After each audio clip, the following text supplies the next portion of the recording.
भारत के इतिहास की सबसे ताकतवर सल्तनतों में से एक सल्तनत यानी मुगल सल्तनत को भला आज के दौर में कौन नहीं जानता है। चाहे बात हो रही हो उनके दौर में बसाए हुए शहरों की या फिर उनके बादशाहों की तरफ से बनवाई गई खूबसूरत और आलीशान इमारतों की, ये सारी ही चीज़ें आज भी उतनी ही ज़्यादा मशहूर हैं कि जितनी आज से सदियों पहले हुआ करती थी। और मुगल सल्तनत की उन्हीं सारी मशहूर चीज़ों में से एक मशहूर चीज़ अनारकली भी है। एक ऐसी औरत कि जिसको आज भी सैकड़ों साल गुजर जाने के बाद भी मोहब्बत की निशानी के तौर पर याद किया जाता है। अनारकली एक ऐसी औरत है कि जिसके ऊपर अभी तक हमारी इस दुनिया में न सिर्फ बहुत सारी किस्से कहानियों की किताबें लिखी जा चुकी हैं, बल्कि साथ ही साथ बहुत सारे टीवी सीरियल्स और मूवीज भी बनाई जा चुकी हैं। खास तौर से बॉलीवुड इंडस्ट्री में बनने वाली मुगले आजम तो पूरी दुनिया में सुपर डुपर हिट साबित हुई थी। इस मूवी में अनारकली की कहानी को लोगों ने कितना ज्यादा पसंद किया था, इस बात का अंदाजा आप लोग इस बात से भी लगा सकते हैं कि इतने साल गुजर जाने के बाद आज भी इस मूवी की शोहरत में कोई कमी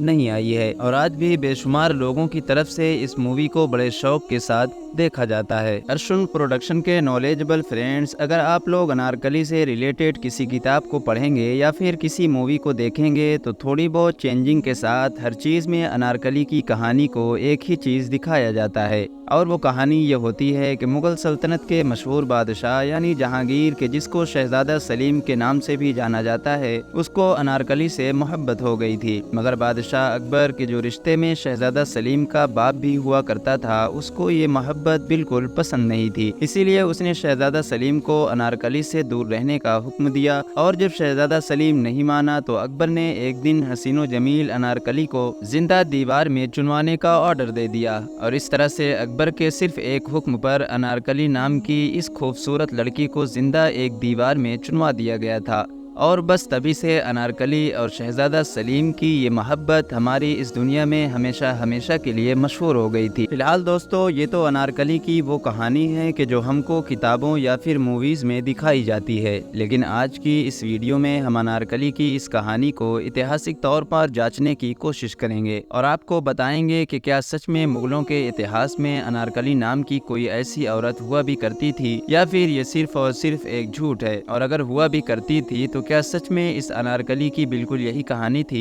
या फिर इससे बिल्कुल अलग थी। तो चलिए आज की इस वीडियो को शुरू करते हैं। दोस्तों, कुछ इतिहासकारों का ये मानना है कि अनारकली का असली नाम नादरा बेगम हुआ करता था, कि जो शरफुन्निसा के नाम से भी बहुत ज्यादा मशहूर थी। उनके वालिद यानी फादर ईरान के एक मशहूर ताजिर यानी बिजनेसमैन हुआ करते थे और एक बार जब वो अपने बिजनेस के काम से ही भारत देश आ रहे थे तो रास्ता में उनकी झड़प खतरनाक डाकुओं से हुई और इस झड़प में नादरा बेगम यानी अनारकली के वालिद मारे गए और अनारकली को गिरफ्तार करके काबुल के हाकिम यानी मान सिंह को पैसों के बदले में बेच दिया गया। दूसरी तरफ मान सिंह ने इस खूबसूरत लड़की को तोहफे के तौर पर मुगल सल्तनत के बादशाह यानी अकबर को पेश किया। अकबर ने जब नादरा बेगम की खूबसूरती को देखा और उसके गालों पर मौजूद लाल रंग को देखा तो इसका नाम अनारकली रख दिया और इसको अपने महल में जगह दी। नादरा बेगम यानी अनारकली को अकबर की तरफ से महल में उन औरतों के साथ रखा गया था कि जिन औरतों की जिम्मेदारी जश्न के वक्त महल में डांस करना हुआ करती थी। मगर धीरे धीरे अकबर का बेटा यानी शहजादा सलीम के, जो बाद में जहांगीर के नाम से मशहूर हुआ था, उसको अनारकली से मोहब्बत हो गई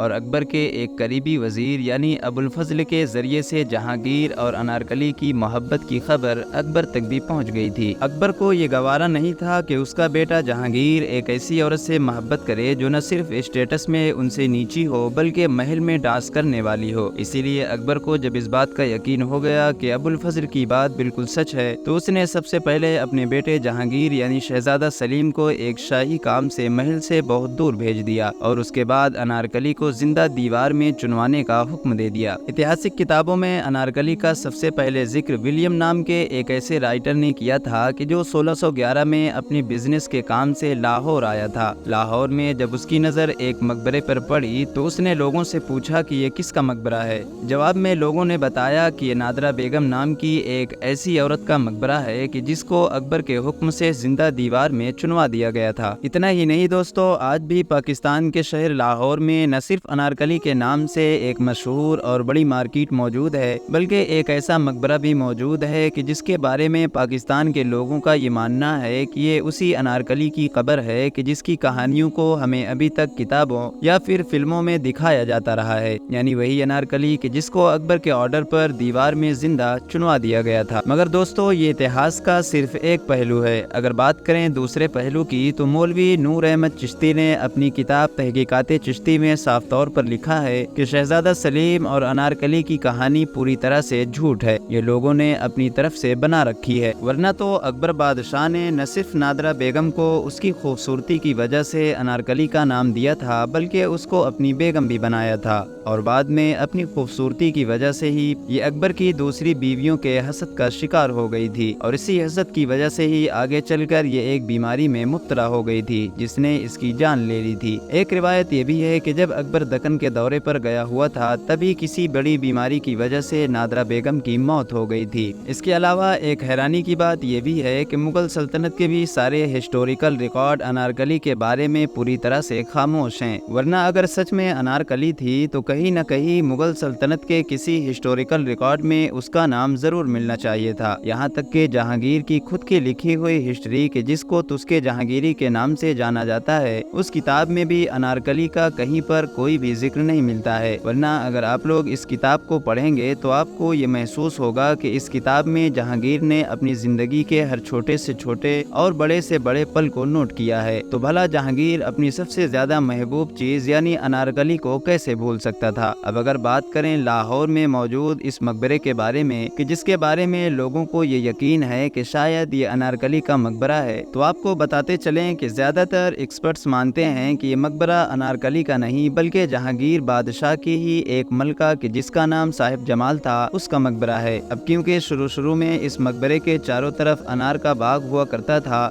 اسی لیے اس کا نام انارکلی پڑ گیا تھا، حالانکہ بعد میں دھیرے دھیرے انگریزوں کے دور میں یہ باغ پوری طرح سے ختم ہو گیا تھا، اور آگے چل کر دھیرے دھیرے اسی انارکلی کے نام کی وجہ سے وہ کہانی بننا بھی شروع ہو گئی تھی کہ جو کہانی آج کے دور میں ہم لوگوں کو دکھائی جاتی ہے، اور اس کہانی کو بنانے میں سب سے بڑا رول ادا کیا تھا ان لوگوں نے کہ جو لوگ ناٹک اور موویز کی کہانی لکھا کرتے تھے۔ سب سے پہلے 1922 میں اردو ناٹک کار امتیاز علی نے اردو نما ناٹکوں کی طرز پر انارکلی کے اس ناٹک کو تیار کیا تھا۔ بعد میں لوگوں کو اس کی کہانی بہت زیادہ پسند آئی تھی اور دھیرے دھیرے بہت ساری موویز بھی بننا شروع ہو گئی تھی۔ اس کہانی پر بہت ساری جو موویز بنی تھی ان میں سب سے زیادہ شہرت اس مووی کو ملی کہ جو بالی ووڈ انڈسٹری میں مغل اعظم کے نام سے بنائی گئی تھی، اور آج کے دور میں یہ جو شہزادہ سلیم اور انارکلی کی یہ کہانی اتنی زیادہ مشہور ہے، اس کا کریڈٹ بھی کہیں نہ کہیں مغل اعظم نام کی اس مووی کو ہی جاتا ہے۔ فی الحال دوستو، آج کی اپنی ویڈیو کو ہم یہیں پر ختم کرتے ہیں۔ ویڈیو پسند آنے کی صورت میں نہ صرف ویڈیو کو لائک کریں بلکہ اپنے دوست احباب رشتہ داروں کے ساتھ بھی ضرور شیئر کریں۔